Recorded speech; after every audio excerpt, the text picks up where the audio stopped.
আসসালামু আলাইকুম রহমতুল্লাহ। প্রিয় দর্শক, শ্যাম্পুর সাথে এটি মিশিয়ে শুধু হাতে পায়ে মুখে লাগিয়ে নিন। এটি 10 গুণ ফর্সা উজ্জ্বল জকজকে করে দেবে আপনাদের হাত পায়ে। যতই ট্যানিং পরে থাকুক, যতই কালো দাগ ছোপ পরে থাকুক, কোনো রকমের পিগমেন্টেশন থাকুক, পার্লারে গিয়েও কোনো প্রকার ট্রিটমেন্ট করতে হবে না। বাড়িতে আজকে শ্যাম্পুর সাথে মিশিয়ে যদি এই জিনিসটি মুখে লাগিয়ে নিতে পারেন, তাহলে এটি আপনাদের ত্বকে 10 গুণ ফর্সা উজ্জ্বল জকজকে টান টান করে দিবে। এইটি পার্লারে চেয়েও 10 গুণ সাদা উজ্জ্বল করে দিবে। পকার টাকা খরচ না করে শুধুমাত্র একটি শ্যাম্পুর সাথে এই জিনিসটি মেশাতে পারেন, তাহলে কি হবে, আপনাদের স্কিন কিন্তু একেবারে দুধের মতো চকচকে দেখা যাবে। সেই সাথে পিগমেন্টেশনের সমস্যা, মেস্তার সমস্যা চিরতরে গায়েব হয়ে যাবে। দর্শক, সবাই কেমন আছেন? আশা করি সবাই ভালো। দর্শক, বেসন যেটা আমাদের হাতের কাছে থাকে এবং প্রত্যেকের ঘরে থাকে, যেই জিনিসটা দিয়ে আমরা বিভিন্ন ধরনের রেসিপি করে থাকি এবং এটা আমাদের ত্বকের জন্য 100% কাজ করে এবং ত্বককে 10 গুণ গ্লোয়িং করতে 100% কাজ করে শুধুমাত্র এই বেসন। এখানে প্রায় 1.5 চামচের মতো বেসন ব্যবহার করেছি। দর্শক, আপনারা কি জানেন বেসনে প্রচুর পরিমাণ জিঙ্ক থাকে, যা ব্রণ কমাতে সাহায্য করে, ত্বকের পিএইচ লেভেল ঠিক রাখতে সাহায্য করে, ত্বকের আর্দ্রতা ভারসাম্য বজায় রাখতে সাহায্য করে। বেসনের সাথে তারপর আমি যে জিনিসটা মিক্স করলাম দর্শক, সেটা হলো কস্তুরি হলুদ পাউডার। আপনাদের হাতের কাছে যদি সামান্য একটু কস্তুরি হলুদ পাউডার না থাকে, সেই ক্ষেত্রে আপনারা এমনি হলুদ যে পাউডার সেটাই ব্যবহার করবেন। একদম কাঁচা হলুদ পাউডার সেটাই ব্যবহার করতে হবে যদি স্কিনকে 10 গুণ গ্লোয়িং এবং ফর্সা করে তুলতে চান।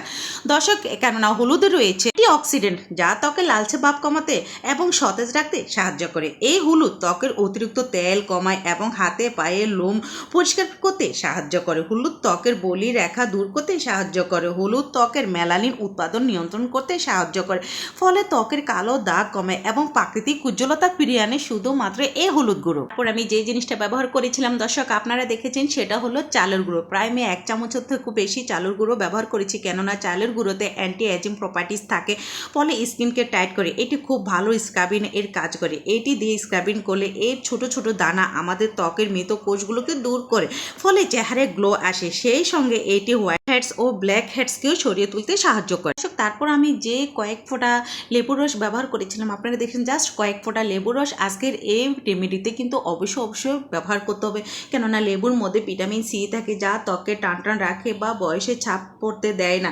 এটি ত্বকে মেলানিন উৎপাদন কমিয়ে মেস্তা বা রোদে পড়া ভাব হালকা করতে সাহায্য করে। এটি ক্ষতিকর বি রেডিকেলের বিরুদ্ধে লড়াই করে, ত্বকের ভেতর থেকে সুস্থ ও সতেজ রাখে, ব্রণ এবং ব্ল্যাক হেডস কমাতে সাহায্য করে। এটি ত্বকে জমে থাকা মৃত কোষ তুলে ফেলে ত্বকে মসৃণ ও নরম করে ফেলে। তারপর ব্যবহার করেছিলাম দর্শক, আপনারা দেখেছেন, 1/2 চামচ চিনি ত্বকের ময়লা, মরা চামড়া, নোংরা পরিষ্কার করে ত্বকে নরম ও উজ্জ্বল করতে সাহায্য করে। চিনিতে গ্লাইকোলিক অ্যাসিড থাকে, যা ত্বকের গভীরে প্রবেশ করে ত্বকে বলে রাখা থেকে রক্ষা করে। করে দর্শক, চিনি রোদে পড়া ভাব কমাতে সাহায্য করে, ত্বকের আর্দ্রতা ও সতেজ রাখতে সাহায্য করে। তারপর আমি যে জিনিসটা দিয়েছিলাম আপনারা দেখেছেন, এটি হলো সামান্য একটু কফি ব্যবহার করেছি। অবশ্যই আজকের এই রেমেডিতে যদি দীর্ঘদিনের ময়লা এবং দাগ ছোপ দূর করতে চান, স্কিনকে টান টান রাখতে চান, তাহলে অবশ্যই সামান্য একটু কফি আপনাদের এখানে ব্যবহার করতে হবে। অবশ্যই চেষ্টা করবেন এখানে ব্ল্যাক কফিটাই ব্যবহার করতে। দর্শক, কফিতে প্রচুর পরিমাণে পরোজেনিক অ্যাসিড কোলিফেনল থাকে, এগুলো ত্বকের কালো দাগ হালকা করতে সাহায্য করে। এই কফির গুঁড়ো ত্বকের জমে থাকা মৃত কোষ সরিয়ে দেয়, ফলে ত্বক নতুন ও উজ্জ্বলতা প্রকাশ পায় এবং যে মেস্তা দাগ হয় সেগুলো হালকা করতে সাহায্য করে। এই কফিতে রয়েছে নাথাইন, যা রক্তের সঞ্চালন বৃদ্ধি করে, এর ফলে ত্বক সুস্থ ও হেলদি থাকে। যে জিনিসটা ব্যবহার করেছিলাম দর্শক, আপনারা দেখেছেন, আমি এখানে শ্যাম্পু ব্যবহার করেছি। যেহেতু আজকের এই রেমেডিটা আমি স্কিনে ব্যবহার করব, মুখে ব্যবহার করব, হাতে ব্যবহার করব, পায়ে ব্যবহার করব, সেই ক্ষেত্রে আমি স্কিনের যেহেতু ব্যবহার করব, তো সেক্ষেত্রে আমি সামান্য একটু ব্যবহার করেছি। আপনারা দেখেছেন। আরেকটা কথা বলি, স্কিনে যখন আপনারা এই রেমেডিটা ব্যবহার করবেন, চেষ্টা করবেন সামান্য একটু শ্যাম্পু ব্যবহার করতে। যাদের স্কিনে অতিরিক্ত শ্যাম্পু শ্যুট করে না, যেহেতু আমার স্কিনে শ্যুট করে, কোনো সমস্যা হয় না, সেক্ষেত্রে আমি একটু বেশি নিয়ে নিলাম, যাতে আমি একসাথে হাতে পায়ে এবং স্কিনটাকে ক্লিন করে নিতে পারি। দর্শক, তারপর আমি যে জিনিসটা ব্যবহার করেছি, এখানে দেখেছেন যে কোনো প্রকার পানি ব্যবহার করা যাবে না আজকের এই ফেশিয়ালটা খুবই গুরুত্বপূর্ণ, বিশেষ করে অল্প সময়ের মধ্যে যদি দাগ ছোপ দূর করে আপনারা স্কিনকে গ্লোয়িং করতে করতে চান তাহলে এখানে অবশ্যই দুধ ব্যবহার করবেন, কেননা দুধ খুব ভালো ক্লিনজার হিসেবে কাজ করে, ত্বকের মধ্যে জমে থাকা ময়লা খুব সহজে তুলে ফেলে। আমাদের স্কিন পোর্স যদি বন্ধ হয়ে যায় তাহলে আমাদের স্কিনে একনি পিম্পল বেশি দেখা দেয়, কিন্তু যদি আপনাদের দুধ দিয়ে ত্বকে ক্লিন করেন তাহলে খুব সহজে ভেতর থেকে সমস্ত ময়লা তুলে নেবে। দর্শক, সমস্ত উপকরণ মিশিয়ে তারপর আমাদের যে কাজটা করতে হবে এটিকে খুব ভালোভাবে মিশিয়ে নিতে হবে। অবশ্যই চেষ্টা করবেন প্রত্যেকটা উপকরণ দিয়ে তারপর এটাকে ভালো করে মিশিয়ে নিতে।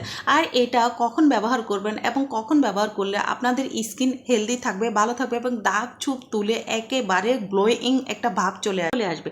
দর্শক, প্রথমত রেমেডিটা আপনার স্কিনে ব্যবহার করার আগে অবশ্য আপনার স্কিনকে একটু ক্লিনজিং করে নিতে হবে। আর ক্লিনজিং করতে হলে আমাদের স্কিনে প্রথমত যে জিনিসটা ব্যবহার করতে হবে সেটা হলো দুধ। দুধের সাথে কিন্তু আমি সামান্য একটু চিনি ব্যবহার করেছি। আর দুধের সাথে এখানে চাইলে আপনারা ঘি ব্যবহার করতে পারেন, বাট ঘি দেওয়ার তো কোনো দরকার নেই, যেহেতু দুধটা আমি একটু টেনে তারপর একটু ছানা ছানা ভাব করে তারপর এখানে নিচ্ছি, যাতে ঘি এবং দুধ দুটো একসাথে আমার স্কিনে ব্যবহার করতে পারি। সেই সাথে আমি এখানে চিনিটা ব্যবহার করছি। আর চিনিটা আমাদের স্কিনের জন্য কতটাই গুরুত্বপূর্ণ, কী কী কাজে লাগে সেটা অলরেডি আমি বলে দিয়েছি। ইনশাল্লাহ দর্শক, আপনারা যদি স্কিনকে গ্লোয়িং রাখতে চান এবং টানটান রাখতে চান তাহলে প্রতিদিন রাতে ঘুমানোর আগে যদি আপনারা দুধের সাথে সামান্য একটু চিনি ব্যবহার করে স্কিনটাকে একটু ক্লিনজিং করে নিতে পারেন তাহলে কিন্তু সমস্ত ময়লা আবর্জনা একেবারে কিন্তু চলে যাবে। এটা অনেকের অজানা। চেষ্টা করবেন প্রতিদিন রাতে ঘুমানোর আগে এইভাবে একটু ক্লিনজিং করে নেবেন, তারপর আপনারা ফেসিয়াল করুন অথবা যে ময়শ্চারাইজার ব্যবহার করতে চান করতে পারেন। বাট এর আগে অবশ্যই চেষ্টা করবেন স্কিনকে এইভাবে মুখটাকে, বিশেষ করে মুখটাকে এভাবে ক্লিনজিং করে নিতে। যেহেতু আজকে আমি একটু ফেসিয়াল করব, তো সেক্ষেত্রে আমার যে কাজটা আমি করব, যে আমি এই যে ক্লিনজারটা করবো এটা আমি হাতে, পায়ে এবং গলায়, ঘাড়ে, মুখে সমস্ত জায়গায় কিন্তু ভালো করে কিন্তু এটাকে ক্লিনজিং করে নিতে হবে। এটা বিশেষ করে ডার্ক স্কিনের কিন্তু কাজ করে 100%। সো আপনারা চেষ্টা করবেন চোখের নিচে এবং পুরো মুখে, হাতে, গলায় ভালোভাবে ক্লিনজিং করে নিতে। এটা নেওয়ার পর যে কাজটা আপনাদের করতে হবে, অবশ্যই পাতলা কাপড় অথবা ভিজা কাপড় দিয়ে স্কিনটাকে কিন্তু খুব ভালো করে ক্লিন করে নেবেন, যাতে এখানে কোনো প্রকার কিছু না থাকে। একদম প্রেস করে নিতে হবে। অবশ্যই চেষ্টা করবে যে ভিজা কাপড় দিয়ে এই স্কিনটাকে ভালোভাবে কিন্তু ক্লিন করে নেবেন। তারপর যে জিনিসটা আপনারা করবেন দর্শক, এই যে আমি যে ফেসিয়ালটা আমি তৈরি করে নিয়েছি, যে রেমেডিটা তৈরি করেছি সেটা আপনাদের স্কিনে লাগান, পুরো মুখে এবং চোখের নিচে, বিশেষ করে দর্শক ঘাড়ে, গলায়, হাতে, পায়ে লাগবেন। এখন প্রচণ্ড গরমে আমাদের স্কিন কিন্তু কুচকে যায়, তৈলাক্ত ভাব হয়ে যায়, লালচে ভাব হয়ে যায় এবং দানা দানা ভাব হয়ে যায়, গুটি গুটি ভাব হয়ে যায়। সমস্ত কিছু দূর করে দেবে একেবারে অল্প সময়ের মধ্যে এই ফেসিয়ালটার মাধ্যমে। শুধুমাত্র দর্শক, আপনারা ঘুমানোর আগে এই ফেসিয়ালটা করে নিতে পারেন। যদি আপনারা এই ফেসিয়ালটা ঘুমানোর আগে করতে না পারেন তাহলে অবশ্যই চেষ্টা করুন গোসলের মিনিমাম 20 মিনিট আগে এই ফেসিয়ালটা করে নিতে। এই ফেসিয়ালটা করার 20 মিনিট পর কিন্তু আপনারা গোসল করতে হবে, এর আগে না। আর চেষ্টা করবেন যখন এটা হালকা হালকাভাবে একটু শুকিয়ে যাবে, একেবারে যাতে না শুকায়, হালকা হালকাভাবে যখন শুকিয়ে যাবে তখন ভিজা কাপড় অথবা পাতলা টিস্যুটি খুব ভালোভাবে পরিষ্কার করে নেবেন। দর্শক দেখুন, এভাবে কিন্তু আমি খুব সুন্দর করে পরিষ্কার করে নিলাম। তারপর আপনারা যে ময়শ্চারাইজার ব্যবহার করেন সেটাই আপনারা ব্যবহার করতে পারেন, অথবা গ্লিসারিন ব্যবহার করতে পারেন, অথবা ভিটামিন ই ক্যাপসুল ব্যবহার করতে পারেন। যে জিনিস ব্যবহার করতে চান সেটাই ব্যবহার করতে পারেন। বাট আমি একটা কথা বলবো, গোসলের পরে কিন্তু এইভাবে ময়শ্চারাইজার ব্যবহার করবেন। যদি আপনারা ঘুমানোর আগে এই ফেসিয়ালটা করেন তাহলে ক্লিন করার পর আপনারা যে কাজটা করবেন, গ্লিসারিন অথবা একটা ভিটামিন ই ক্যাপসুল আপনাদের স্কিনে লাগাবেন। ইনশাল্লাহ দর্শক, আপনাদের স্কিন কিন্তু একেবারে হেলদি থাকবে। বিশেষ করে রোদে পোড়া ভাব থেকে কিন্তু নিরাপদ যদি থাকতে চান তাহলে সপ্তাহে একবার এই ফেসিয়ালটা করবেন। প্রতিদিন করা লাগবে না, সপ্তাহে 3 দিন করা লাগবে না, শুধুমাত্র সপ্তাহে একবার এই ফেসিয়ালটা করবেন। ফেসিয়ালটা করার আগে অবশ্যই কিন্তু আপনাদের স্কিনকে যে কাজটা করতে হবে, ক্লিনজিং করে নিতে হবে। সামান্য একটু দুধ, তার সাথে সামান্য একটু চিনি মিশিয়ে তারপর আপনার স্কিনটাকে খুব ভালোভাবে ক্লিনজিং করে নেবেন। এই ক্লিনজিংটার মাধ্যমেই কিন্তু আপনাদের স্কিন হেলদি থাকবে, ভালো থাকবে, দাগ ছুপ উঠে যাবে, ময়লা আবর্জনা কিন্তু একেবারে চলে যাবে এবং বারবার যে ময়লা আবর্জনা পড়ে যেটা আমরা দেখি না সেটাও কিন্তু পড়বে না। দর্শক, আজকের মতো আমি এখানে বিদায় নিচ্ছি। সবাই ভালো থাকবেন, সুস্থ থাকবেন এবং পরবর্তীতে নতুন কোনো ভিডিও নিয়ে আবার হাজির হয়ে যাবো। আল্লাহ হাফেজ।